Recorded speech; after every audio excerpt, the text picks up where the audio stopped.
من وەیسی محەممەدم تکا لە هەموو خەڵکی کوردستانەکەم کە لە ماڵەکانی خۆیان بمێننەوە بۆ ئەوەی گشتمان بپارێزرین لەو ڤایرۆسە کوشندەیە کە هاتووە.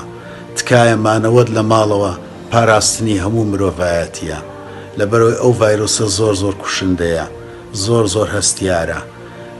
ڕەنگە بەچوونە دەرەوەت لە ماڵەوە هەموو خەڵکی بخاتە مەترسیەوە. تکایە لە ماڵەکەی خۆتان بمێننەوە. زۆر سپاستان دەکەم.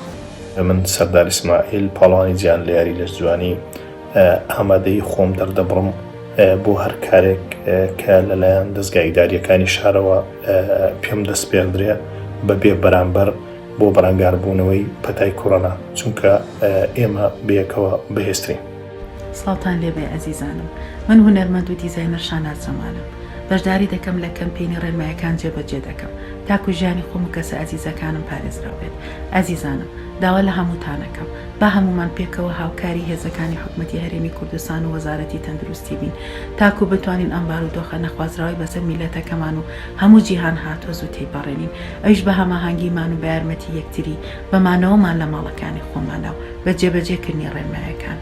هاوڕێیان، با هەمومان لەم کاتا پابەند بین. تکاتان لێ یەکەم، بەمانەوەمان لە ماڵەکانی خۆمانە زوو ئەتوانین ئەمبار و دۆخە نەخوازراوە تێپەڕێنین.